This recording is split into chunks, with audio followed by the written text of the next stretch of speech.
آپ کو کچھ ملنے کی امید نہ ہو، اس کوشش میں ٹائم ویسٹ نہیں کیا جاتا۔ ہم کیوں مسلمان ہیں، ہم کیوں کلمہ پڑھتے ہیں؟ بہت سارے لوگ دنیا میں مذہب کو نہیں مانتے اور بڑی عیش و عشرت کی زندگی گزارتے ہیں۔ لوگ مجھ سے پوچھتے ہیں کہ یہ اسلام میں یہ کیوں ہے، یہ کیوں ہے، یہ کیوں ہے، یہ پابندیاں کیوں ہیں؟ میں ان سے کہتا ہوں کہ بھائی مذہب کو چھوڑ دو تو پھر کوئی پابندی نہیں ہے۔ ابھی کچھ ہفتے پہلے میں نے ایک بیان کیا تھا، بیان میں نے یہ بات کہی تھی کہ اگر آپ کے پاس بہت زیادہ پیسے نہیں ہیں اضافی تو آپ گھر خرید لیں ذاتی، لیکن اگر فالتو پیسہ نہیں ہے آپ کے پاس تو کھانے پینے میں پہننے میں لگا دیں، ذاتی گھر بنانے کی کوشش مت کریں، کیونکہ دیواروں سے دل لگانا، مکانوں سے دل لگانا یہ مسلمان کا شیوا نہیں ہے۔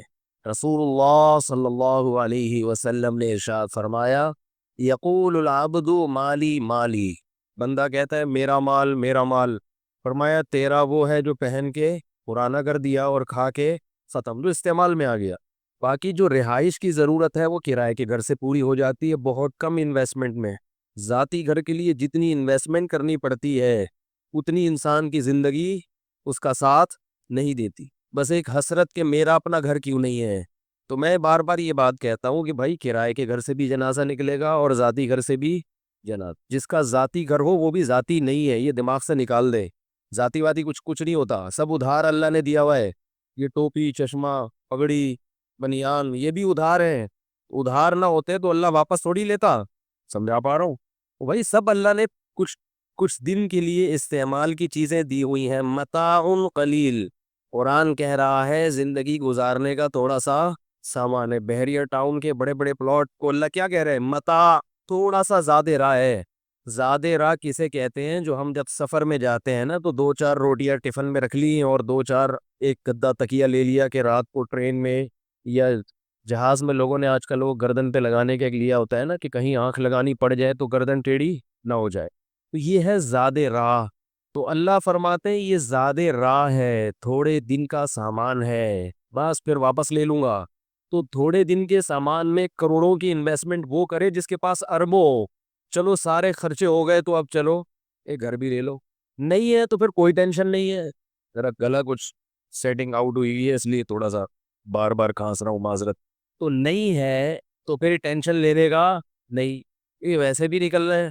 تو میں نے 2-4 دن پہلے کسی کو یہ بات سمجھائی، کچھ لوگ بیٹھے ہوئے تھے، سمجھاتا رہا، وہ بحث کرتے رہے، نہیں نہیں نہیں نہیں۔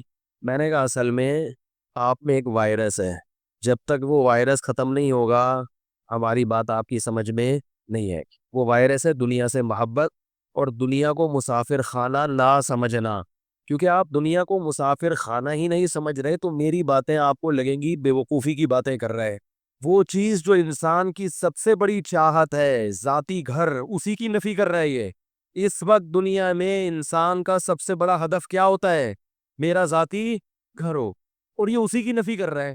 تو پھر ایسے لوگ مولویوں کو بیوقوف تو سمجھیں گے نا۔ دیکھو عاشورہ کے دن شیعہ ماتم کر رہے ہیں، چیخ رہے چلا رہے ہیں، آپ چیخیں نہیں، کم از کم جو میں بات کر رہا ہوں تھوڑا سا ہاں نہ کریں۔ کیا خیال ہے؟ وہ دیکھو وہ پورا سیٹ اپ ہی آؤٹ ہوا ہے ان کا، چیخ رہے ہیں۔ تو آپ، ہم نہیں کہتے چیخیں چلائیں، لیکن جب بیان ہو رہا ہو تو اپنا رسپانس تو ایسا دینا کہ کچھ تھوڑا سا لگے کہ آپ لوگ بات سن رہے ہیں۔ وہ شیعہ ذاکروں کی تقریریں سنیں کیسا ہاہو چل رہا ہوتا ہے۔ شیعہ ذاکر جو محرم میں ان کی جو تقریریں ہیں آپ دیکھیں، مجمع شور کیسا مچاتا ہے، سے زبردست نعرے لگ رہے ہوتے ہیں، حالانکہ بہت سی باتیں خود پبلک کی سمجھ میں نہیں بھی آ رہی ہوتی، کہ وہ پتہ نہیں جھوٹے قصے روایتیں بھی پیش کر رہے ہوتے ہیں بعض ذاکر، یعنی کہ تقریباً تمام۔ تو لیکن ہمارا جو ہے سنی لوگوں کا حساب ایسا ہے کہ وہ ایسے بجھے ہوئے بیٹھے ہوتے ہیں، شاید اس لیے کہ ان کی سمجھ میں آ رہا ہوتا ہے۔ تو سمجھ میں جب آتا ہے تھوڑا سا انسان چہرے کی ایکسپریشن ظاہر کرتا ہے۔ تو میں نے ان سے یہ کہا، میں نے کہا بھائی آپ چونکہ دنیا کو مسافر خانہ نہیں سمجھتے تو میری بات اس وقت سمجھ میں آئے گی جب آنکھیں بند ہونے لگیں گی، سمجھ رہے ہو؟ جب موت کا فرشتہ آئے گا آپ بولو گے یار اچھا میں نے کروڑوں روپے بچا کے بحریہ ٹاؤن میں اس لیے پلاٹ تھوڑی خریدا تھا کہ میری جنازے کو اٹھا کے قبر میں پھینکاؤ جا کے، اس لیے تھوڑی کیا تھا۔ تو اس وقت سمجھ میں آئے گی، لیکن وہ موت چونکہ ابھی سامنے نہیں ہے تو سمجھ میں نہیں آ رہا، اور واقعی نہیں آتا۔ اچھے اچھوں کی سمجھ میں نہیں آتا، اگر سمجھ میں آ جائے تو دنیا سدھر جائے۔ مائیکل جیکسن کی سمجھ میں یہی تو نہیں آ رہا تھا۔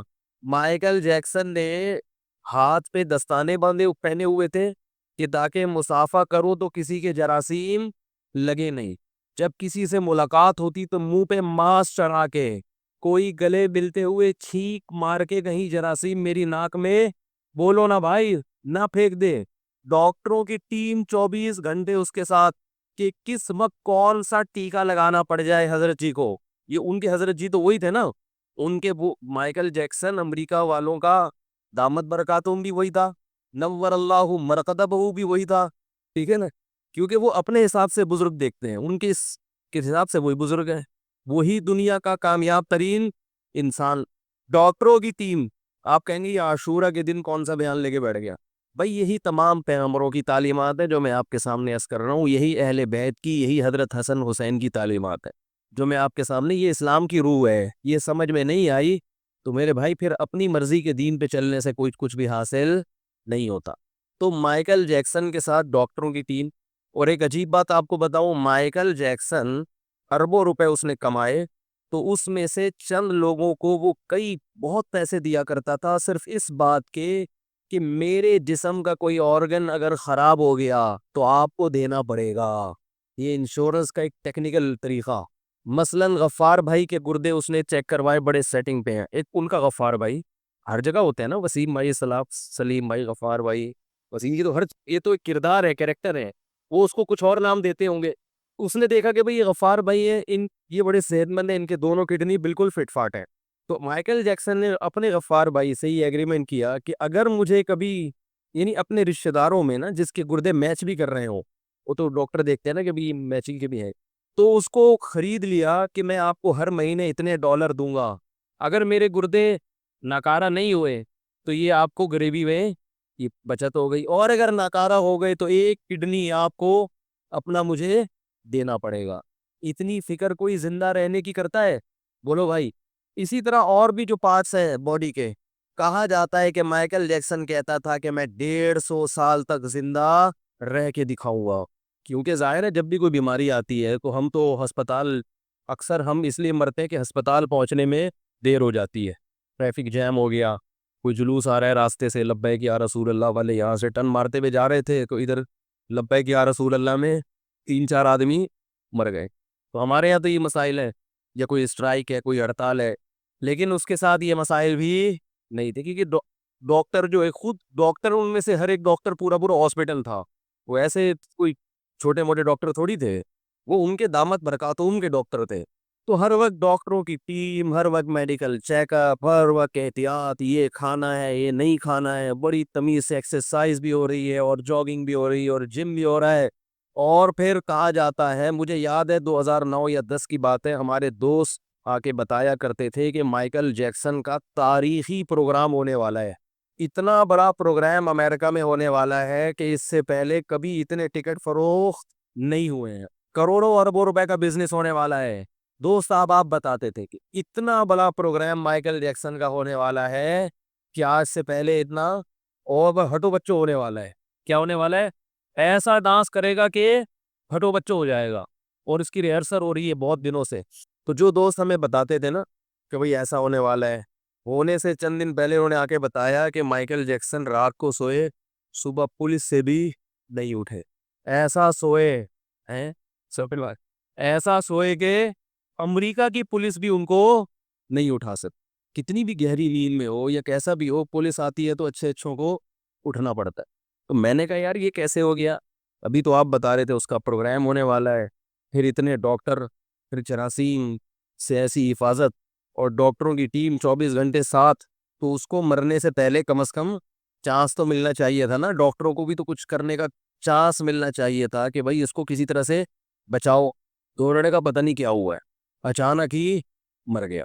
تو میں نے عبرت کے لیے تقریباً 1-1.5 ہفتہ پہلے سرچ کیا کہ مائیکل جیکسن کی موت کیسے ہوئی، تو ایک بات خوب ذہن میں رکھیں کہ ہمارے ہاں یوٹیوب پہ چھوڑو بہت ہیں، یہ جو یوٹیوب کی تحقیقات ہوتی ہے نا، قابل اعتماد نہیں ہوتی۔ اس میں ایک تحقیق تھی، مائیکل جیکسن مرا نہیں اس کو بلکہ مارا گیا، وہ بڑے دلائل سے، یہ بات غلط ہے، جب تک آفیشلی کسی چیز کی تصدیق نہیں ہوتی، قانونی طور پر تصدیق نہیں ہوتی، لوگوں کی انفرادی خبروں پہ اعتماد مت کیا کریں۔ کتابوں کے حوالے اور ادھر ادھر یہ سب کر لیتے ہیں، آپ کو کیا پتا کہ یہ جو حوالہ دے رہا ہے یہ صحیح بھی ہے یا غلط ہے؟ عین ممکن ہے واقعی کسی نے مارا ہو، مگر اس کی کوئی ابھی تک دلیل سامنے نہیں آئی ہے۔ وہاں جو آفیشلی جو چیز بتائی گئی ہے وہ یہ کہ یہ طبعی موت مرا ہے، کسی نے قتل نہیں کیا، خود سے ہارٹ اٹیک ہوا یا کیا ہوا واللہ ہوا، چلو مرا ہے یا کسی نے مارا ہے، لیکن 50 سال ایک صحت مند آدمی کے لیے جوانی کی عمر ہوتی ہے، بڑھاپے کی نہیں ہوتی۔ اللہ نے عبرت کا نشان بنا دیا، عبرت کا نشان، کہ مائیکل جیکسن یہ دنیا مسافر خانہ ہے، تمہارے باپ کی جاگیر بولو بھائی نہیں ہے۔ کاش کاش کاش وہ تو چلا گیا، کاش انسانوں کو عبرت حاصل ہو۔ ہماری عبرت کی آنکھیں اندھی ہو گئی ہیں۔ میں اپنے لیے بھی کہتا ہوں، میں کسی اور کو ملامت نہیں کر رہا، میں یہ جتنی باتیں یہاں ممبر پہ بیٹھ کے کرتا ہوں سب سے پہلے اپنے آپ کو خطاب کر رہا ہوں۔ عبرت کی آنکھیں اندھی ہو گئی ہیں، دنیا میں کوئی واقعہ، کوئی نصیحت ایسی نہیں ہے جس سے ہمیں سبق حاصل۔ کتنے لوگ نوجوان ہمارے حسرت کرتے ہوں گے مائیکل جیکسن، کاش ہم مائیکل جیکسن کی جگہ ہوتے۔ کسی نے بتایا کہ ایک دفعہ ڈانس کے دوران لڑکیوں نے اپنے کوٹ پھاڑ دیے، اتنا زیادہ ایکسائٹڈ خوات لڑکیاں ہو جاتی تھی اس کے بھی۔ آج کسی نوجوان کے لیے کوئی ایک لڑکی گھر سے بھاگ جائے تو وہ ساری دنیا میں ڈنڈورا پیٹے گا، یار میں اتنا بڑا آدمی بن گیا ہوں کہ میرے لیے اب گھر سے بھاگنا پبلک شروع ہو گئی۔ کیسا اللہ نے عبرت کا نشان بنایا۔ ختم مائیکل جیکسن دنیا سے، بولو بھائی ختم، مٹی۔ اب ڈانس کرو اندر قبر میں، لوگ اس کی قبر پہ پھول چڑھا رہے ہیں، کیا کیا کر رہے ہیں، لیکن اس سے مائیکل جیکسن کی ذات کو کوئی فائدہ نہیں ہو رہا۔ ثم ردوا الی اللہ مولاہم الحق الا لہ الحکم وہو اسرع الحاکمین احکم الحاکمین۔ فرمایا کہ اس کے بعد اب تمہیں اس رب کی طرف لوٹایا جائے گا جس نے تمہیں پانی کے ایک ناپاک قطرے سے پیدا کیا تھا۔ اللہ اس موقع پہ فرماتے ہیں الا، خبردار خبردار، ہوشیار سنو، لہ الحکم، حکومت کس کی ہے؟ اسی کی ہے، اور وہ بہت جلد فیصلہ کرنے والا ہے کہ کون صحیح ٹریک پر چلا تھا اور کون غلط ٹریک پر چلا تھا۔ یہ فیصلہ کس نے کرنا ہے؟ اللہ نے کرنا ہے۔ یہ فیصلہ میرے اور آپ کے اختیار میں نہیں ہے کہ ہم خود سے کسی راستے کو صحیح کہہ دیں اور کسی راستے کو غلط کہہ دیں۔ ہماری نظر میں صحیح راستہ وہ ہے جس کو پبلک اچھا سمجھتی ہے، پبلک فنکاروں اداکاراؤں کی زندگی کو کامیاب لائف سمجھتی ہے، اسی وجہ سے سب اسی کی طرف جانے کی کوشش کر رہے ہیں، لیکن اللہ اس راستے کو جہنم کا راستہ قرار دیتا ہے، کیونکہ اس ٹریک پر چل کر انسان اپنے پیدا کرنے والے سے غافل ہوتا ہے۔ بات سمجھ میں آ رہی ہے میں جو سمجھانا چاہ رہا ہوں؟ یہ وہ ٹریک ہے جس پہ چل کے انسان کس سے غافل ہوتا ہے؟ ناچنے والے، ڈانس کرنے والے، گانے والے، یہ اللہ سے سب سے زیادہ دور ہوتے ہیں۔ حتیٰ کہ جو قوالیاں پڑھنے والے ہیں نا وہ بھی اللہ سے دور ہوتے ہیں۔ موسیقی آپ کو اللہ سے دور کرتی، اللہ کے قریب نہیں کرتی۔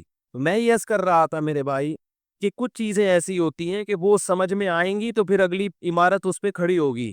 دنیا کا مسافر خانہ ہونا ہی کسی کی سمجھ میں نہیں آ رہا تو اسے یہ بحث کے ذاتی مکان کوئی ضرورت نہیں ہے۔ یہ کہاں سے سمجھ میں آئے گا اس؟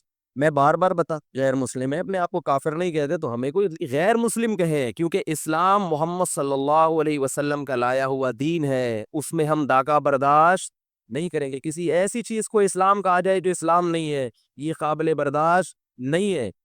لہٰذا جو قادیانی ہیں وہ غیر اسلام کو اسلام کہہ رہے ہیں، وہ اس دین کو اسلام کہتے ہیں جو مرزا قادیانی ملعون لے کر آیا، جبکہ ہم یہ کہتے ہیں کہ وہ شریف انسان نہیں تھا، پیغمبر ہونا تو اس کے بعد کی چیز ہے۔ بار بار یہ دعویٰ کرتا ہوں، کوئی بھی قادیانی کسی بھی ختم نبوت کی تنظیم سے متعلق کسی بھی عالم کے پاس لے آؤ، میرے پاس لے آؤ، انشاءاللہ میں اسے قائل کروں گا، اس پر وہ مناظرہ کرے، اس پر وہ بحث کرے، اس پہ ڈیبیٹ کرے کہ مرزا غلام احمد قادیانی کو شریف انسان ثابت کر کے دکھا دو۔ شریف انسان نبوت سے پہلے کیا ہے؟ شرافت۔ آپ صلی اللہ علیہ وسلم نے جب نبوت کا دعویٰ کیا تو آپ نے پہلے کیا کہا کہ کبھی مجھے جھوٹ بولتے ہوئے دیکھا تم نے؟ بتاؤ میں کیسا ہوں؟ لوگوں نے کہا آپ صادق اور امین ہے. پہلے اپنا اچھا انسان ہونا ثابت کیا جاتا ہے, نبوت اس کے بعد کی چیز ہے. ابو سفیان نے جب وہ غیر مسلم تھے, کافر تھے, اس وقت تقریر کے دوران کہا کہ ہم نے محمد صلی اللہ علیہ وسلم کو کبھی جھوٹ بولتے ہوئے 40 سال میں کبھی نہیں دیکھا, جھوٹ بولتے ہوئے کبھی امانت میں خیانت کرتے ہوئے نہیں دیکھا. حضرت خدیجہ نے 40 سال کی عمر میں 25 سال کے نبی سے جو نکاح کیا, وہ کیوں؟ ایماندار ہونے کی وجہ سے. حضرت خدیجہ کے پاس پیسہ تھا, مگر اس پیسے کو کاروبار میں لگانے کے لیے کوئی ایماندار انسان نہیں مل رہا. جیسے کہ انویسٹر کو کوئی ایماندار انسان چاہیے ہوتا ہے, تو اس نے حضرت خدیجہ رضی اللہ تعالی عنہ نے کس کی سلیکشن کی ہے؟ محمد صلی اللہ علیہ وسلم. حالانکہ ان کے پاس رشتوں کی کمی نہیں تھی, رشتوں کی کمی نہیں تھی. تاریخ کی کتابوں میں خطبہا اشراف قوم, حضرت خدیجہ جب بیوہ ہوئی ہے, قوم کے سرداروں نے نکاح کے پیغام بھیجے ہیں, لیکن انہوں نے کس کو پسند کیا؟ محمد صلی اللہ علیہ وسلم. کیوں؟ اس میں ایک حکمت یہ بھی تھی کہ کاروبار کے لیے کوئی ایسا شخص چاہیے تھا جو ان کے مال کی حفاظت کر سکے. تو مرزا غلام احمد قادیانی کا صادق اور امین ہونا تو دور کی بات, شریف انسان ہونا قادیانی ثابت نہیں کر سکتے. یاد رکھو, میں قادیانیوں سے ایک بات کہتا ہوں کہ اللہ کی آگ بہت سخت ہے جو اللہ نے نافرمانوں کے لیے تیار کر کے رکھی ہے. تم پروپیگنڈے میں مت آؤ, کسی عالم کے, صحیح عالم کے پاس بیٹھو اور اس کے ڈیبیٹ کرو, اس سے بحث برائے بحث کی نیت سے نہیں, حق کی پہچان کی نیت سے. اللہ کی قسم تمہارے سامنے مرزا غلام احمد کا جھوٹا ہونا ثابت ہو جائے گا. اور یہ خوابوں پہ اور الہاموں پہ مت چلو. میں جب اسکول پڑھتا تھا, کچھ قادیانی تھے کلاس فیلو, یہ چھوٹے سی کر کے میں اپنے اصل ٹاپک کی طرف آتا ہوں, درمیان میں بات آ گئی ہے تو اس کو جلدی سے کمپلیٹ کر لو. قادیانی زیادہ تر الہاموں پہ اور خوابوں پہ چلتے ہیں کہ مجھے خواب میں مرزا غلام احمد کی بشارت ہوئی ہے, محمد صلی اللہ علیہ وسلم کی بشارت ہوئی, انہوں نے فرمایا یہ نبی ہے. اس طرح کی چیزوں پہ چلتے ہیں. خواب اور الہام کبھی بھی حجت, بولو بھائی, نہیں ہو سکتا. خواب الہام کبھی بھی حجت نہیں ہو سکتا. اللہ کے نبی کہہ دیتے صحابہ سے کہ تم سب کو خواب آئے گا رات کو, کہ میں کیا ہوں؟ سچا ہوں. خواب جھوٹے کے بارے میں بھی آتا ہے اور سچے کے بارے میں بھی آتا ہے. اسلام میں خواب نبوت کا 46واں حصہ ہے, عین نبوت نہیں ہے. 46واں حصہ بہت بہت, اس میں جو حقیقت ہے وہ بہت سمٹ کے تھوڑی رہ جاتی. کبھی کبھار سچے خواب بھی آ جاتے ہیں, مگر خوابوں پہ کبھی بھی شریعت کا مدار نہیں ہوتا. یہ شیطان کی طرف سے بھی ہوتے ہیں خواب. گراؤنڈ ریئلٹی کو دیکھ کر فیصلہ کیا جاتا ہے. کبھی بھی خوابوں کی بنیاد اور الہاموں کی بنیاد پہ شریعت کے مسائل چینج نہیں ہوتے. ایک آدمی کا دلائل کی دنیا میں جھوٹا ہونا ثابت ہو گیا, روزانہ خواب میں فرشتہ آ کے کہے نا یہ سچا ہے, آپ کبھی بھی اس کے ساتھ کاروبار نہیں کرو گے. آپ بولو گے فلاں کے پیسے بھی لے کے بھاگا, فلاں کے بھی لے کے بھاگا, فلاں کے بھی لے کے بھاگا, تو میں خواب کی بیس پر 1 کروڑ اس کے حوالے کر دوں, ایسا کبھی بھی نہیں کرو گے آپ. تو خوابوں کی بیس پر اپنا پیسہ کسی کے حوالے نہیں کیا جاتا. کسی جھوٹے کو سچا نبی کیسے مان لیا جاتا ہے بھائی؟ کیونکہ میں قادیانیوں کے ساتھ اٹھا بیٹھا ہوں بچپن میں, مجھے اندازہ ہے کہ کن چیزوں کو فوکس کرتے ہیں.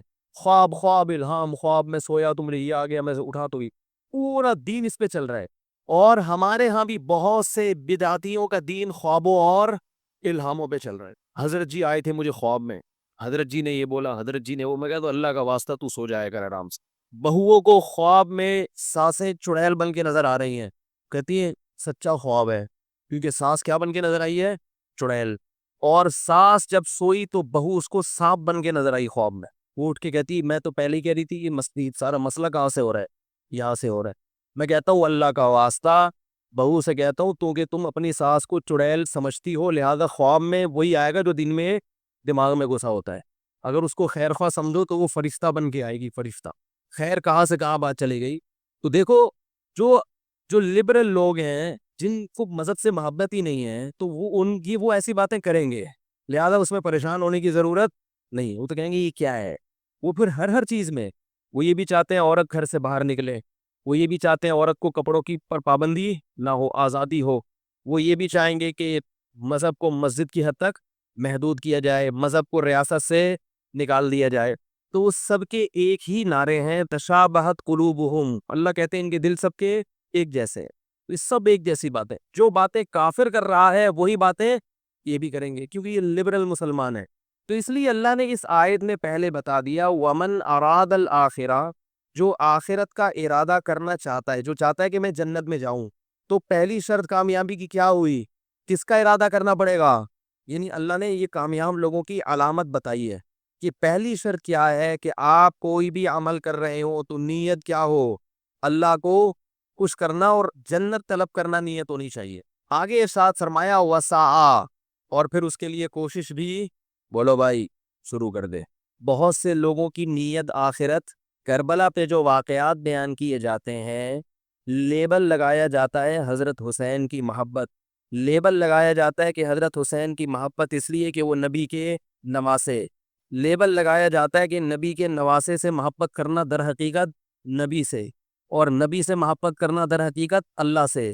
مگر زیادہ تر خطیب صرف یہ لیبل استعمال کر رہے ہیں، نہ نبی سے محبت نہ نبی کے نواسے سے۔ اصل مقصد ہے پبلک کو خوش کرنا اور مجمع کو گرم کرنا، اور کوئی مقصد نہیں ہے۔ میں سب کی بات نہیں کر رہا، لیکن محرم میں اکثر جو غلو کیا جاتا ہے اس سے اللہ کی رضا مقصد نہیں ہوتی، کیونکہ اللہ اس قسم کی چیزوں سے راضی نہیں ہوتے۔ قرآن اٹھا کے دیکھو، قل تعالوا اتل ما حرم علیکم ربکم، اے نبی ان سے کہہ دو آؤ میں تمہیں بتاتا ہوں کہ تمہارا رب کن چیزوں سے خوش اور کن چیزوں سے ناراض ہوتا ہے۔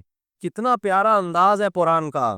مشرکین مکہ بھی اللہ کو خوش کرنے کے لیے کچھ عجیب عجیب کام کیا کرتے تھے، اللہ نے سب پہ رد کر کے کہا کہ تعالو۔ عربی میں ایک لفظ استعمال ہوتا ہے ایتی، ایتی کا مطلب ہے ادرا، کہتے ہیں نا اتھے، یہ تھوڑا سا مہذب لفظ نہیں ہے۔ اور ایک ہے تعالو، آئیے تشریف لائیے، آئیے ہم آپ کو، یہ آئیے کا لفظ کب کہا جاتا ہے کہ یار ادھر ادھر سے ہٹ جاؤ، وہ تمہیں تمہارے کان بھر رہا ہے، وہ تمہیں جو گنتیاں سکھا رہا ہے ان سب سے ہٹ کے ادھر آؤ، اکیلے میں کبھی چھاؤں میں آؤ، ٹھیک ہے نا، سائیڈ پہ ملو، میں تمہیں اکیلے میں مل کے پھر سمجھاؤں گا کہ میں کن چیزوں سے خوش ہوتا ہوں اور کن چیزوں سے ناراض ہوتا ہوں۔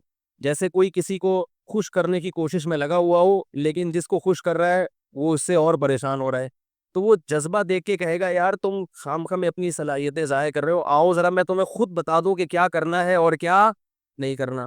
تو اللہ کیا فرماتے ہیں، تعالو، آؤ آؤ ہم تمہیں بتاتے ہیں کیا کرنا ہے۔ اللہ تشرکوا بہ شیئا، اگر مجھے خوش کرنا چاہتے ہو سب سے پہلا کام کیا ہے، میرے ساتھ کسی کو شریک، یا حسین مدد، یا علی مدد، یا رسول اللہ مدد، یہ کیا ہے؟ میں کسی کو بھی کفر کے فتوے نہیں لگاتا، لیکن کیا یہ شرکیہ نعرے نہیں ہیں؟ کبھی دیکھا امام حرم کو یا رسول اللہ مدد کا نعرہ لگاتے ہوئے؟ جو سعودی عرب جاتے ہیں، پورے عرب کنٹری میں دیکھا، یو اے ای میں کہیں دیکھا، ابو ظہبی میں، دبئی میں، شارجہ میں، سعودی عرب میں، ملیشیا میں، ترکی میں، کہیں بھی نہیں ہے۔ تو یہ کون سا اسلام ہے جس میں آپ اللہ کو بھی پکار رہے ہیں اور اللہ کے ساتھ ساتھ دوسروں کو بھی؟ قرآن کے ذکر اللہ وحدہ اشمئزت قلوب الذین لا یؤمنون بالآخرہ وَإِذَا ذُكِرَ الَّذِينَ مِن دُونِهِ إِذَا هُمْ يَسْتَبْشِرُونَ، فرمایا جب صرف اکیلے اللہ کی توحید بیان کی جاتی ہے کہ اسی سے ہوتا ہے، تو آپ دیکھو گے جن کا آخرت پر پکا ایمان نہیں ہے ان کے دل تنگ ہونا شروع ہو جاتے ہیں کہ یہ کیسی باتیں ہو رہی ہیں ممبر سے، یہ مفتی کو کیا ہو گیا، یہ کیا کہہ رہے ہیں کہ صرف اللہ، یہ اللہ کہہ رہے ہیں، اشمئزت، دل تنگ ہوتے ہیں۔ وَإِذَا ذُكِرَ الَّذِينَ مِن دُونِهِ، فرمایا جب اللہ کے علاوہ دوسروں کا تذکرہ شروع ہو جاتا ہے، اذا ہم یستبشرون، ان کی بانچیں کھل جاتی ہیں۔ اسلام توحید کے معاملے میں کوئی کمپرومائز بولو بھائی نہیں کرتا۔ اللہ غیرت کے خلاف سمجھتے ہیں اس کو۔ اسباب سے ہٹ کے مدد کا اختیار کس کے پاس ہے؟ اللہ کے پاس، اور کسی کے پاس نہیں ہے۔ کبھی اہل بیت سے مانگ رہے ہیں، کبھی نبی سے مانگ رہے ہیں، کبھی فلانے سے مانگ رہے ہیں، کبھی قبر پہ جا کے مانگ رہے ہیں، تو بھائی ان چیزوں سے اللہ خوش نہیں ہوتا۔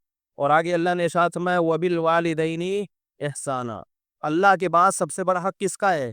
باپ کا اور ماں کا۔ اس کے بعد قرآن نے بیان کیا آتِ ذِی الْقُرْبَى حَقَّهُ، اہل قرابت کو ان کا حق دو۔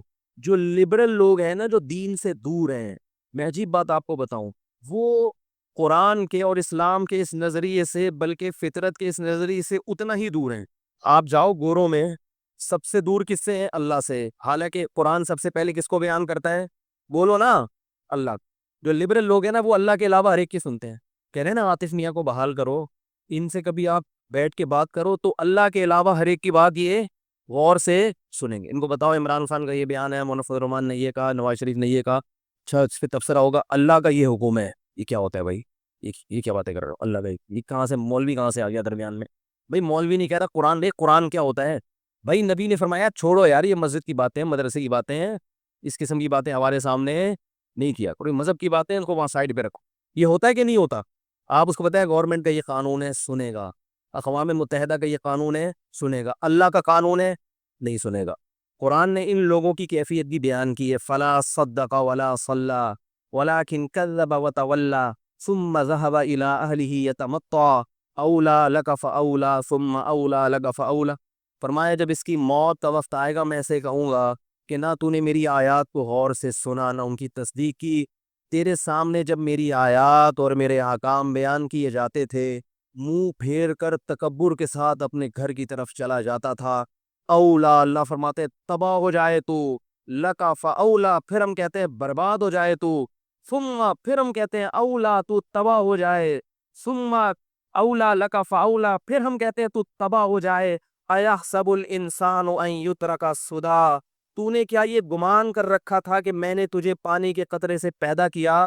پیدا جب کیا تو ماں کی چھاتیوں میں دودھ کے چشمے جاری کر دیے, ایک تجھے خیر خواہ باپ دیا, ایک ماں دی, ماحول دیا, پھر آسمان سے تیرے لیے بارشیں برسائیں, اور پھر تیرے لیے زمین کو پھاڑ کر نباتات پیدا کیے, اور پھر تجھے طرح طرح کے میوے کھانے کو دیے.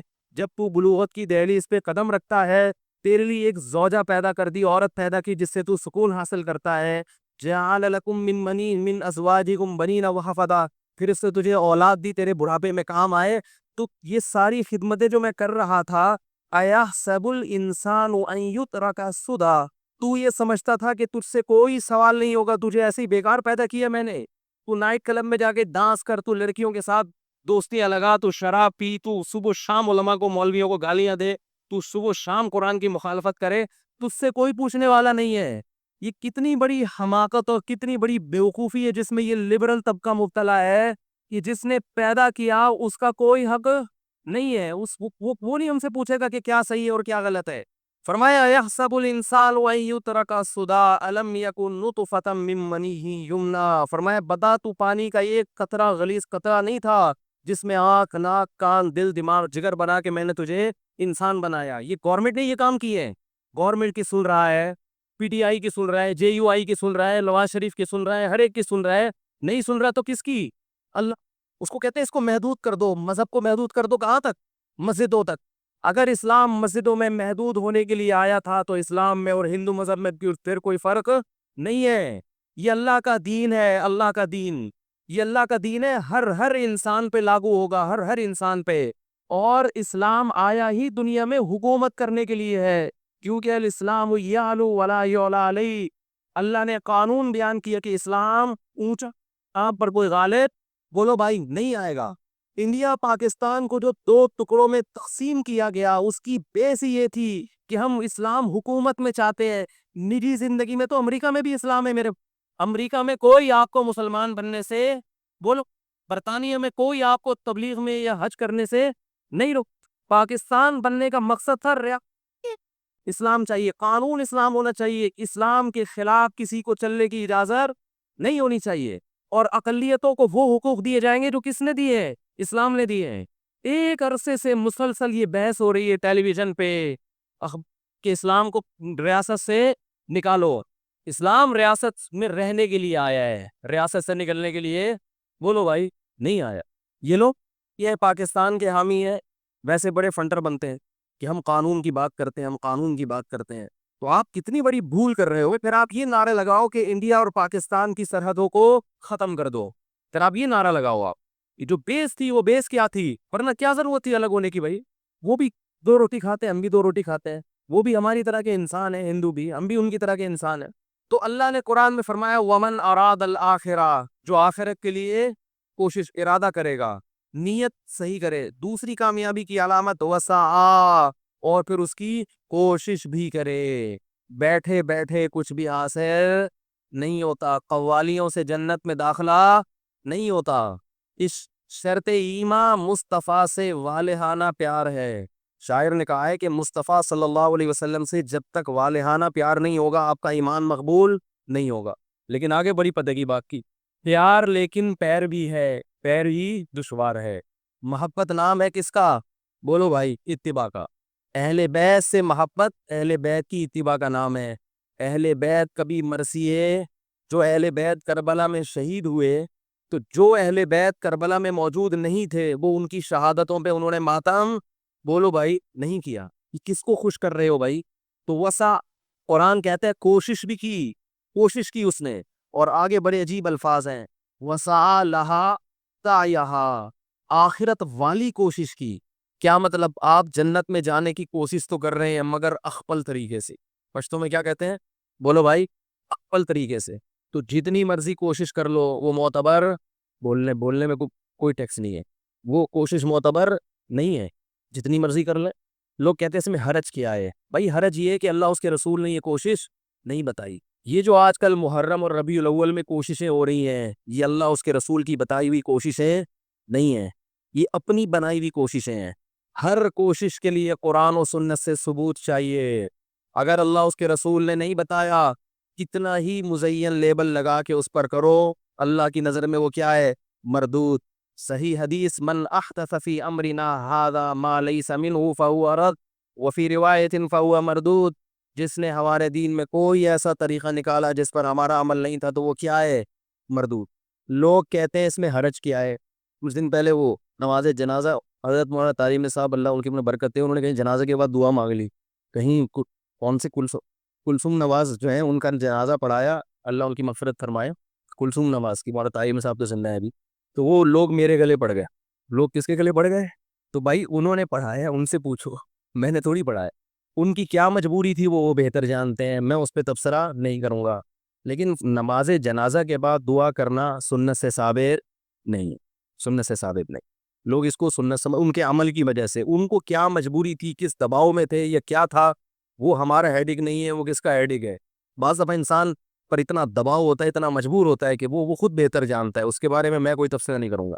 لیکن جو چیز سنت سے، کیونکہ ان کے اس عمل سے بہت سے لوگ یہ بھی سمجھ رہے ہیں کہ یہ طریقہ کیا ہے؟ سنت ہے.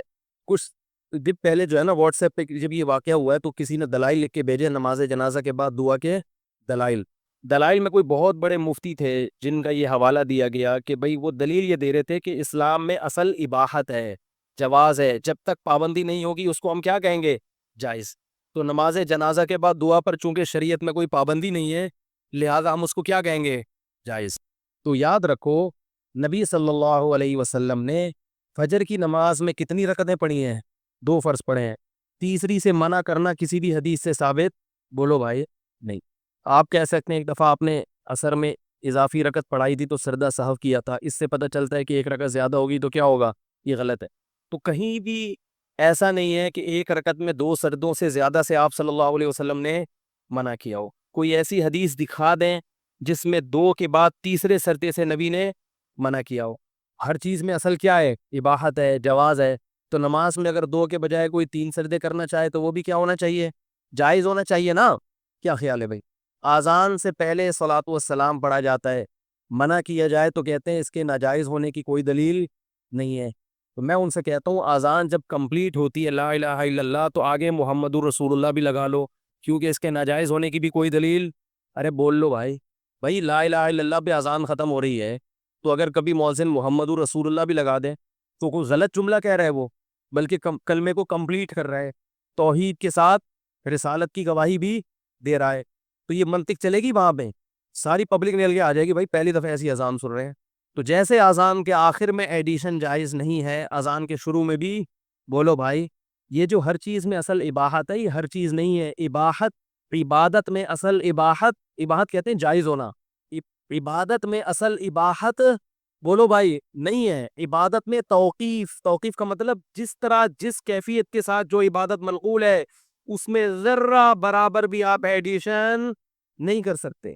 نماز جنازہ وہ ہے ہی دعا، وہ کیا ہے ہی دعا ہے. اور یہ جو فقہا کی کتابوں کے حوالے دیے جاتے ہیں کہ نماز جنازہ کے آخر میں دعا، اس سے مراد نماز جنازہ کے بعد نہیں ہے، اس سے مراد نماز جنازہ کے اینڈ میں جو دعائیں پڑھی جاتی ہیں ان کی فضیلت ثابت ہوتی ہے. لوگ چونکہ عربی جانتے نہیں ہیں تو بعض لوگ فقہا کی ایک عبارت تو اٹھا کے دوسری جگہ فٹ کر دیتے ہیں ترجمہ غلط کر کے. آپ اپنے باپ دادا سے پوچھیں کہ کیا انہوں نے بچپن میں کہیں بھی دنیا میں نماز جنازہ کے بعد کسی کو دعا مانگتے ہوئے دیکھا تھا؟ آپ کے گھر میں اگر بوڑھے والدین ہیں وہ بتائیں گے ہم نے بچپن میں یہ عمل کہیں بھی پوری دنیا میں نہیں دیکھا، یہ بعد میں شروع ہوا ہے۔ ہر وہ چیز جو بعد میں شروع ہو رہی ہے عبادت کے عنوان سے، وہ شریعت میں ثابت بولو بھائی نہیں ہے، وہ بدعت عمل ہے۔ تو اللہ نے قرآن میں فرمایا وَسَعَىٰ لَهَا سَعْيَهَا، وہ کوشش کرے وہ والی کوشش جو آخرت کی کوشش ہے۔ پتہ چلا ہر کوشش آخرت کی نہیں ہوتی، کچھ کوششیں اچھی تو ہوتی ہیں مگر آخرت کی نہیں ہوتی وہ۔ اگر آپ ان کوششوں میں لگ گئے تو آپ کا عمل برباد ہوگا، اور قرآن کہہ رہا ہے الَّذِينَ ضَلَّ سَعْيُهُمْ فِي الْحَيَاةِ الدُّنْيَا وَهُمْ يَحْسَبُونَ أَنَّهُمْ يُحْسِنُونَ صُنْعًا، فرمایا کچھ لوگ ایسے ہیں جن کی کوششیں دنیا میں ضائع ہو جائیں گی جبکہ وہ یہ سمجھ رہے ہوں گے کہ ہم اچھی کوشش کر رہے ہیں۔ کتنی واضح آیت ہے۔ وہ خود یہ سمجھتے ہوں گے کہ ہماری کوشش ہمیں کہاں لے کے جا رہی ہے، جنت میں، ہم نبی کی عشق میں کر رہے ہیں، ہم حضرت حسین کے عشق میں کر رہے ہیں۔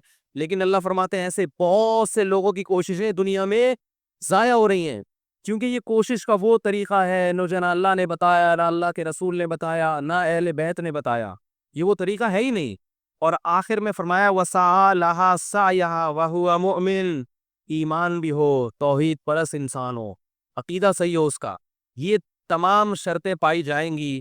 فَأُولَٰئِكَ كَانَ سَعْيُهُمْ مَشْكُورًا، فرمائیے وہ لوگ ہیں جن کی کوشش کو میں نہ صرف یہ کہ قبول کروں گا بلکہ اس کوشش کا کئی گنا بڑھا کر ان کو اجر دوں گا۔ اب میں ایک آخری بات کرتا ہوں، دیکھو بھائی، اللہ کا واسطہ، یہ خطاب میں اپنے آپ سے بھی کر رہا ہوں اور آپ سے بھی۔ دیکھو اسلام کی جو بنیادی چیزیں، اسلام خدا کی قسم بہت حسین مذہب ہے، بہت خوبصورت مذہب ہے۔ اس مذہب کو مسلمان اور جاہل مولوی بدنام کر رہے ہیں۔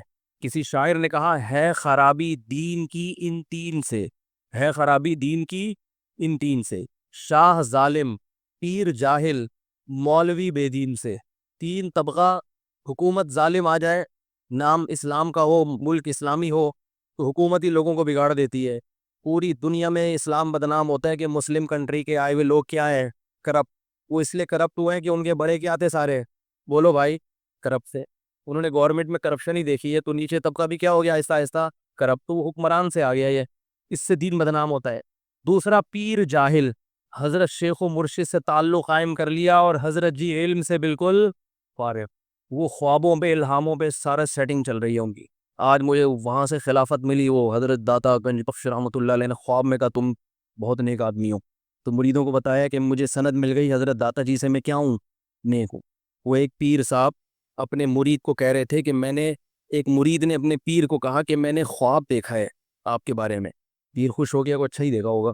میں نے خواب میں دیکھا کہ آپ کی جو 10 انگلیاں تھی نا، نہیں، خواب میں نے کیا دیکھا، خواب ہی بول گیا میں، ذہن سے نکل گیا، پرانا ہو گیا نا۔ ہاں، میں نے خواب میں دیکھا کہ آپ کی 10 انگلیاں آپ کی 10 انگلیاں جو ہے وہ اس میں ہے، گھی میں ہے، اور میری انگلیاں گندگی میں، نجاست میں۔ پیر نے کہا یہی تو فرق ہوتا ہے پیر کا اور کس کا، مرید کا۔ تمہاری انگلیاں بہانے میں، گندگی میں، اور میری انگلیاں گھی میں، یہی تو فرق ہے۔ اس نے کہا ابھی خواب کمپلیٹ نہیں ہوا ہے، ابھی خواب کمپلیٹ نہیں، اگلی قسط رہ گئی ہے۔ اس نے کہا اس کے بعد میں نے دیکھا کہ آپ کی انگلیاں میں چاٹ رہا ہوں اور میری انگلیاں آپ چاٹ رہے ہیں، آپ کی انگلیاں میں چاٹ رہا ہوں اور میری انگلیاں۔ پیر نے کہا یہ جھوٹا خواب ہے، یہ شیطان کی طرف سے ہے، یہ شیطان کی طرف سے۔ تو ہے سرابی دین کی ان تین سے، شاہ ظالم، پیر جاہل، مولوی بے دین سے۔ بے دین مولوی کا مطلب کیا ہے، دنیا کی خاطر لوگوں کو غلط گائیڈ کرتا ہے۔ جب کسی مولوی کے پاس جاؤ نا استخارہ نکلوانے کے لیے، اگر وہ استخارہ نکالنے پر راضی ہو گیا، سمجھ لو یا تو یہ جاہل ہے یا 2 نمبر ہے، سمجھ رہے ہو، کیونکہ استخارے میں نکلتا کچھ بھی نہیں، کسی کا باپ بھی معذرت کے ساتھ استخارے میں کچھ بھی نہیں نکال سکتا۔ ایک خاتون کا فون آیا کہ میری بچی اور میرے شوہر میں بڑی لڑائیاں ہو رہی ہیں، میرے داماد میں بچی علیحدگی چاہ رہی ہے۔ مجھے کافی تجربے ہو گئے ان لوگوں کے گھروں کے حالات جان کے نا، اور وہ یوں کر رہا ہے اور وہ ظلم کر رہا ہے۔ میں نے کہا مسئلہ کیا ہے، کہہ رہی ہیں بس وہ طلاق چاہتی ہے۔ میں نے کہا آپ کی بچی کی اتنی عمر ہو گئی، طلاق کے بعد یہ تو سوچو اس کو دوبارہ رشتہ کہاں سے ملے گا۔ ابھی چلو خرچہ برداشت کر رہے ہیں، تھوڑا بہت آڑا ترچا ہے، وہ تو سبھی تھوڑے بہت ٹیڑے مڑے ہوتے ہیں، لیکن طلاق کے بعد کہاں جائے گی۔ کہہ رہی ہے نہیں وہ رشتہ دیکھ لیا ہے۔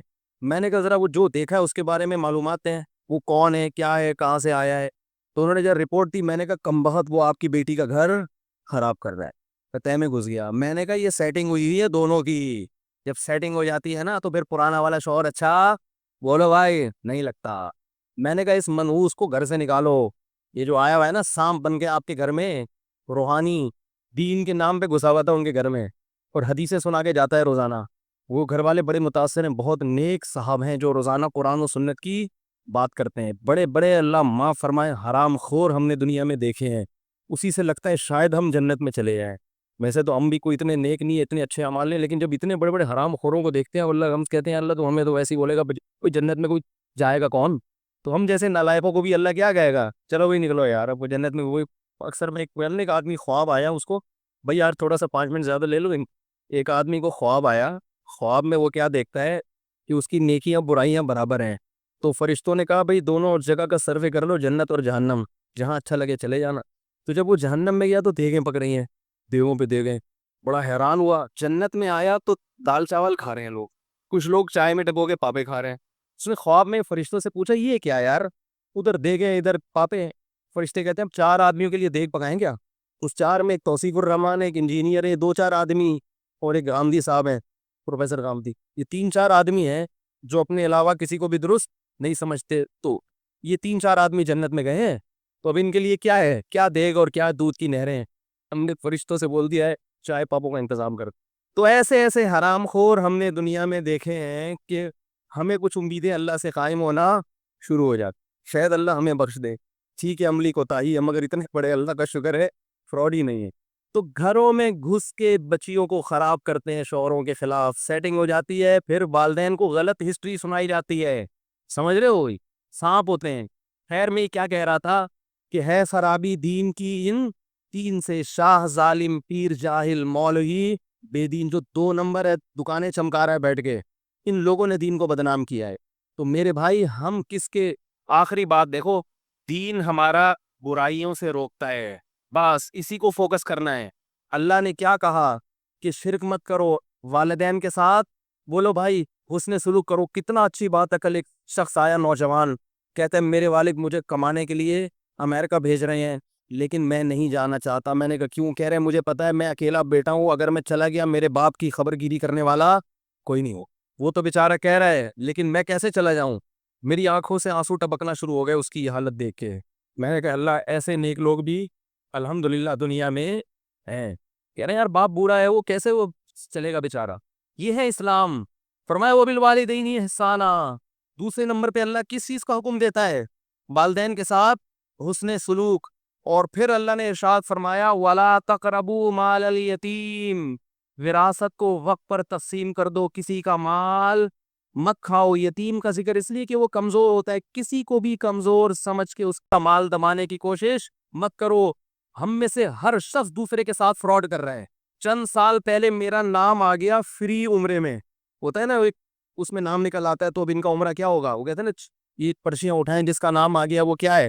میں جب عمرے پہ گیا تھا نا 2 سال، ایک تو اپنے خرچے پہ بھی گیا ہوں الحمدللہ. لوگ سمجھتے ہیں مولوی اپنے خرچے پہ جاتا ہی نہیں ہے، پورا اپنے خرچے پہ بھی عمرہ الحمدللہ کر کے آیا ہوں. ایک دفعہ گریبی میں نام آ گیا قرآن اندازی میں فری میں. ہم سمجھے فری میں یہ فراڈ ہو رہے ہیں. ٹریول ایجنسیاں یہ کیا کر رہی ہیں، ہم سمجھے فری میں.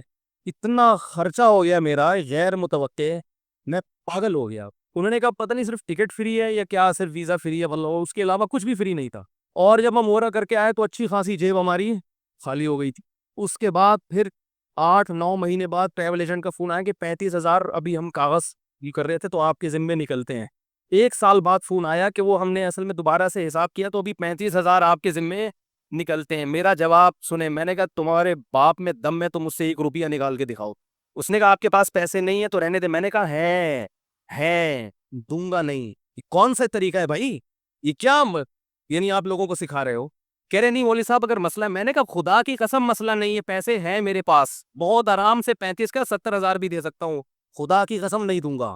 جھوٹ بولتے ہو، مکار لوگ ہو تم لوگ، بے شرم لوگ ہو. کلیئر بات کرنے کی ہماری قوم میں عادت ہے ہی نہیں. کوئی مسئلہ نہیں ہے، میں اپنے پیسے خرچ کر کے عمرے پہ چلا جاتا الحمدللہ اللہ نے اتنا دیا ہے. لیکن آپ بات تو صحیح کریں. آپ بولے مولوی صاحب آپ کے ٹوٹل اتنے ہوں گے، ہمارے ٹوٹل اتنے ہوں گے، کوئی مسئلہ نہیں، ہم پھر بھی چلے جاتے. لیکن جھوٹ بولنا، ٹوپیاں کرانا، غلط بیانی سے کام لینا، لوگوں کو فری کا نام دے کے تاکہ لوگ زیادہ سے زیادہ آ جائیں، جب نکلتا ہے تو وہ فری نہیں ہوتا. یہ جھوٹ پلوت داڑھی والے اور حاجیوں میں ہم نے دیکھا ہے، حاجیوں میں جنہوں نے الو بنایا، ہر سال عمرہ کر رہے ہیں، ہر سال حج کر رہے ہیں. یہ حق تمہیں جہنم کی آگ سے نہیں بچا سکتا اگر اللہ کی خاص رحمت نہ ہوئی۔ حج کرنا فرض نہیں ہے زندگی میں ایک دفعہ، اور جھوٹ بولنا، دھوکہ دینا مالی معاملات میں یہ ہمیشہ کیا ہے؟ حرام ہے۔ آج حسین کی یاد میں جلوس نکل رہے ہیں، ماتم ہو رہے ہیں، ربیع الاول میں ناچ گانے ہو رہے ہیں، مگر مسلمان جھوٹ بولنا، پوری دنیا میں سب سے زیادہ کرپٹ قوم جو مشہور ہے، پاکستانی مشہور ہے پوری دنیا میں، ان میں کربلا میں ماتم کرنے والے بھی، حج کرنے والے بھی، عمرہ کرنے والے بھی۔ مالی معاملات میں کلیئر بات کرنے کی عادت ہے ہی نہیں۔ ہر آدمی گول بات کرے گا مالی معاملات، ہر آدمی کو سیدھی بات کرے گا ہی نہیں۔ بھائی تم لوگوں کو بول دو کہ فری کا مطلب فری نہیں ہے، صرف ٹکٹ فری ہوگا یا صرف ویزا فری ہوگا، باقی کچھ بھی فری نہیں ہے، آپ بول دو۔ وہ اس وقت بولتے ہیں جب آپ کا نام آ گیا اور آپ اچھی طرح سے پھنس گئے، اب آپ کو بولیں گے اتنے پیسے بھیج دیں، اتنے پیسے بھیج دیں، اتنے پیسے۔ حرام خوری کے ذریعے جو پیسہ کمایا جاتا ہے، مجھے خدا کی قسم اپنے پیسے خرچ ہونے کا غم نہیں، اللہ کے گھر پہ خرچ ہوئے 10 گنا اور بھی خرچ ہوتے ہم، لیکن مجھے اس پر غم ہوا کہ جو حج کرنے والا، عمرہ کرنے والا، وہ بھی کیا بولتا ہے؟ جھوٹ بولتا ہے۔ وہ نبی صلی اللہ علیہ وسلم سے ایک صحابی نے آ کے پوچھا، یا رسول اللہ مسلمان سے یہ گناہ ہو سکتا ہے؟ آپ نے فرمایا ہاں ہو سکتا ہے، کبھی شہوت کا غلبہ ہو جائے۔ پھر فرمایا یا رسول اللہ یہ کبیرہ گناہ کا ذکر کیا، فرمایا ہو سکتا ہے۔ فرمایا یا رسول اللہ یہ ہو سکتا ہے؟ فرمایا ہاں یہ بھی ہو سکتا ہے۔ یا رسول اللہ مسلمان جھوٹ بول سکتا ہے؟ فرمایا نہیں بول سکتا۔ نبی نے فرمایا مسلمان جھوٹ نہیں بول سکتا، یہ نہیں ہو سکتا کہ مسلمان اور جھوٹ بول دیں۔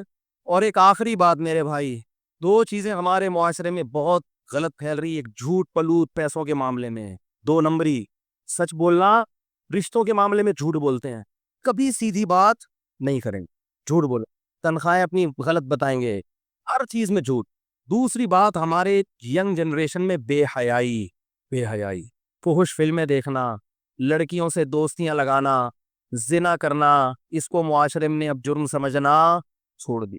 کافی پاک دامن خواتین کے فون آتے ہیں، میرے میاں کی اتنی لڑکیوں سے دوستی، میرے میاں واٹس ایپ پہ لڑکیوں سے باتیں کرتا ہے، میرا میاں ننگے جسم دیکھتا ہے لڑکیوں کے اور وہ اپنی تصویریں بھیجتی ہیں۔ مفتی صاحب اللہ کا واسطہ سمجھائیں، میں برباد ہو رہی ہوں۔ یہ حرام خوریوں کے مزے تھوڑے دنوں کے، یاد رکھو یہ مزے بہت جلد۔ ایک خاتون تو اتنی تنگ آ گئی اپنے شوہر سے، کہہ رہی اب اس حرام خور کو ایسے چسکے لگ گئے لڑکیوں کے کہ اب یہ میرے سامنے بھی لڑکیوں سے بات کرتے میں شرم نہیں کرتا، اور عورت لڑتی ہے تو طلاق کی دھمکیاں دیتا ہے۔ تو میں اس سے کہتا ہوں اس حرام خور کو مزے اڑانے دو، تھوڑے دنوں میں جب یہ بڈھا ہو جائے گا نا، بڈھا، حرکت باقی رہے گی مگر طاقت ختم ہو جائے گی، پھر یہ سسکیاں لے کے حرام خور مرے گا۔ تھوڑا سا غصہ آ رہا ہے معذرت کے ساتھ۔ یہ حرام خور کیسے مرے گا؟ بڈھا جس نے زنا نہ چھوڑا ہو نا، اس کا بڑھاپا بڑا گندا ہوتا ہے، یاد رکھو۔ چہرے پہ نحوست، زنا کی قوت ختم، لیکن جذبہ اسی طرح۔ کسی بھی نفسیاتی ڈاکٹر سے پوچھ لو، جس نے جوانی میں ان حرام خوریوں سے توبہ نہیں کی، بڑھاپے میں اس میں یہ تھرک ختم نہیں ہوتی، قوت ختم ہو جاتی کی خواہش پہلے سے زیادہ۔ ہاں، آدمی اگر جوانی میں توبہ کے بغیر بڑھاپے تک پہنچ گیا، اس کو اللہ دنیا میں ذلیل کر دیتے ہیں۔ ایسے کالز بھی ہیں، بیٹا پریشان ہے، میرا ابا بڈھا ہو گیا، 75 سال کا ہو گیا، پھر بھی لڑکیوں کا پیچھا نہیں چھوڑتا، بدنام کر دیا پورے محلے میں، کر کچھ نہیں سکتا، مگر پھر بھی جیسے بکرا بھاگتا ہے نا بکریوں کے پیچھے، اس طرح عورت دیکھ کے اس کے پیچھے بھاگتا ہے وہ۔ یہ اللہ کی طرف سے دنیا میں سزا ملتی ہے ان حرام خوروں کو۔ میرے بھائی تو سوال کرے گا قیامت کے دن، قل للمؤمنین یغضوا من ابصارہم، اللہ نے تمہارے لیے تمہاری بیوی کو حلال کیا ہے، اس کے علاوہ کوئی عورت تمہارے لیے حلال؟ بولو، کوئی لڑکی فون پہ تم سے ہنس ہنس کے بات کرتی، بولو میں شریف آدمی ہوں، میں بکا ہوا آدمی، بولو میری بھی بیٹیاں ہو سکتی ہیں، میرے بھی بیٹے ہو سکتے ہیں۔ جب بیٹوں کو پتا چلے گا ہمارا باپ لڑکیوں سے دوستیاں لگاتا ہے، باتیں کرتا ہے، ان بیٹوں کے دل میں باپ کا کوئی تقدس رہے گا؟ کوئی عزت رہے گی باپ کی؟ جس شخص نے اپنی خواہشات پہ کنٹرول نہیں کیا، یاد رکھو وہ نہ دین کا نہ دنیا کا۔ اللہ نے نکاح کا راستہ دیا ہے، نکاح کا۔ لوگ مجھے فیس بک پہ تانے دیتے ہیں کہ مولوی جو ہے نا ایسے ایسے تانے کہ یہ ہر وقت نکاح کی بات کرتا ہے اور یہ عورتوں کی بات کرتا ہے۔ حضرت حکیم اختر صاحب رحمہ اللہ تعالی بہت بڑے بزرگ تھے، ساری زندگی بد نظری کے خلاف بیان کر کر کے دنیا سے چلے گئے۔ وہ فرماتے تھے لوگ مجھے تانے دیتے ہیں کہ یہ ہمیشہ فحاشی کے خلاف عورتوں کا تذکرہ ہی کرتے رہتے ہیں کہ ان کو مت دیکھو، ان کو مت دیکھو، اللہ نے بیوی پیدا کی۔ اور فرمایا کہ لوگ مجھے تانا دیتے ہیں، فرمایا تمہیں اس گناہ کرتے ہوئے شرم نہیں آتی، مجھے اس کے خلاف بولتے ہوئے کیوں شرم آئے گی؟ ہر دوسرا نوجوان اس برائی میں مبتلا ہے۔ گرل فرینڈ کو عیب سمجھنا چھوڑ دیا لوگوں نے۔ او بھائی یہ گوروں کا کلچر ہے، جو سور کھاتے ہیں، کتے کھاتے ہیں، ان کا کلچر ہے یہ۔ لڑکیوں سے دوستیاں لگا کے ان سے انجوائے کرنا اور ان کے ساتھ پارکوں میں گھومنا، یہ کس کا کلچر ہے؟ یہ سور کھانے والوں کا کلچر ہے۔ یہ اس قوم کا کلچر ہے جو اللہ اس کے رسول کو نہیں مانتے. یہ اس قوم کا کلچر ہے جو بوڑھے والدین کو اولڈ ہاؤس میں جمع کرا دیتے. یہ اس قوم کا کلچر ہے جو بلوغت سے لے کے 50 سال کی عمر تک سینکڑوں ہزاروں بار زنا کرتے ہیں مگر گھر بسا کر اولاد پیدا کرنے کے لیے تیار نہیں ہوتے. وہ انسانوں کی نسل جو اس کام کے لیے تیار نہ ہو کہ انسانوں کی گروتھ ہو, اس سے آپ کیا خیر کی توقع رکھو گے؟ انہوں نے حرام خواہشات پوری کرنے کے لیے مرد اور عورت کا فرق, اس قوم کے پیچھے بھاگ رہے ہو, اس کلچر کو فالو کر رہے ہو. کل تمہاری بیٹیاں بھی جوان ہوں گی, لیکن افسوس ایسا ہوتا ہے کہ اتنے لبرل ہو گئے کہ اگر بیٹیاں بھی حرکتیں شروع کر دے تو بھی ان کو غم نہیں ہوتا. یہاں تک معاملہ پہنچ گیا ہے.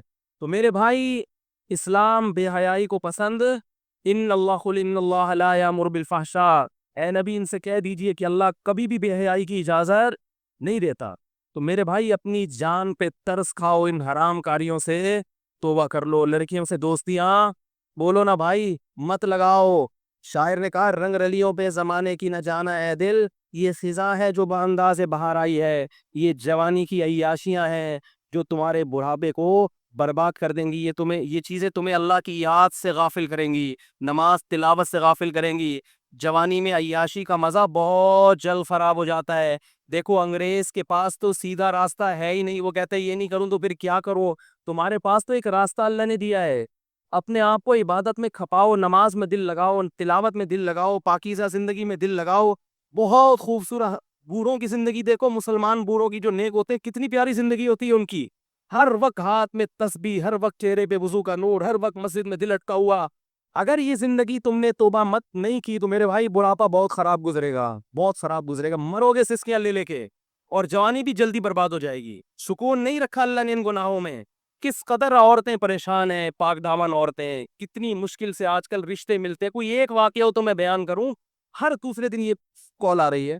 اور یورپ امریکہ میں تو بہت زیادہ ہو گیا ہے. ہر عورت پریشان ہے کہ میرا شوہر مجھ سے وفا نہیں کر رہا. لڑکیوں سے دوستیاں, لڑکیوں سے دوستیاں. بھائی کل تم اپنی بیٹیوں کا گھر کیسے بچاؤ گے؟ تم یہ چاہتے ہو کہ تمہارا داماد وہ اسی کنڈیشن میں ہو کہ 100 لڑکیوں سے اس کی دوستیاں ہو؟ تمہاری بیٹی کیسے گھر بسائے گی اس کے ساتھ؟ اللہ تعالیٰ موت سے پہلے سچی توبہ کی توفیق نصیب. یہ ہے اسلام. ان چیزوں کو لوگوں نے فوکس کرنا چھوڑ. بس کچھ رسومات ہیں, حلیم کی دیکھ پکا لو, گھوٹے لگا لو, یہ کھا لو, ربی لوگوں پہ حلوے مانے کر لو, تھوڑا سا جلسہ لگا لو, اسٹیکر بوبو لگا دو لوگ گھروں میں, اور وہ ان کی سیرت پہ بیان کر لو, فلاں کی سیرت پہ بیان کر لو, اس کی فیے کر لو تھوڑا سا. پھر قوالیاں کر کے تھوڑا سا, میں وہ جاتا تھا اس میں ایکسپریس ٹی وی میں نا ریکارڈنگ کے لیے, تو میں قرآن کی ریکارڈنگ کرتا تھا تفسیر کی. ایک دن میں ذرا جلدی پہنچ گیا, تو جہاں میں ریکارڈنگ کر رہا تھا وہاں قوالی چل رہی تھی. تو جو لوگ میرے درس میں ٹوپی پہن کے بیٹھتے تھے نا بڑی تمیز سے, وہ ناچ رہے تھے. میں عجیب ہے, میں نے قوالی ہے کیا؟ تو وہ قوالی چل رہی, اوڈیشن ڈیشن ناچ رہے ہیں. جیسے ہی ان کا ٹائم ختم ہو, وہ سب ٹوپیاں پہن کے میرے سامنے بیٹھ. میں نے کہا یہ کیا ہو رہا ہے بھائی؟ تو بی بی تمیزہ کا وضو ہے. بی بی تمیزہ کو وضو کرنا نہیں آتا تھا. ایک امام صاحب نے ان کو وضو کا طریقہ سکھایا اور کہا کہ نماز پڑھو کرو. اس نے کہا نماز کیسے پڑھو, وضو نہیں آتا. اس نے وضو کرایا, انہوں نے کہا اب نماز شروع کر دی. اس نے, وہ چلے گئے. 10-15 سال کے بعد امام صاحب کا اس گاؤں سے گزر کیا. انہوں نے بی بی تمیزہ سے پوچھا, ہاں بھائی نماز پڑھ رہی؟ اس نے کہا الحمدللہ 10 سال سے ایک نماز قضا نہیں ہوئی.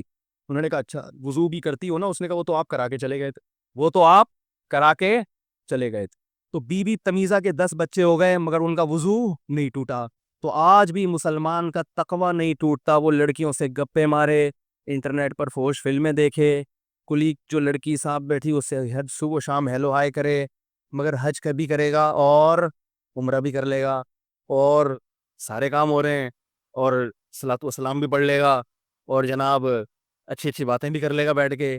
اس کا تقوی ٹوٹنے کا نام, اور فری عمرے کے نام پہ 90,000 روپے بھی کھا لے گا, پھر بھی فری عمرہ رہے گا اس کا. فری ابھی بھی فری کرا رہے ہیں وہ, اور سب ایسے ہی ہے, کوئی ایک کی بات نہیں ہے.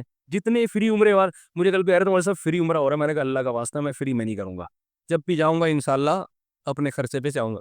فری کا نام نہ مت لو میرے, زیادہ فری ہونے کی کوشش, فری کے نام پہ زیادہ فری مت.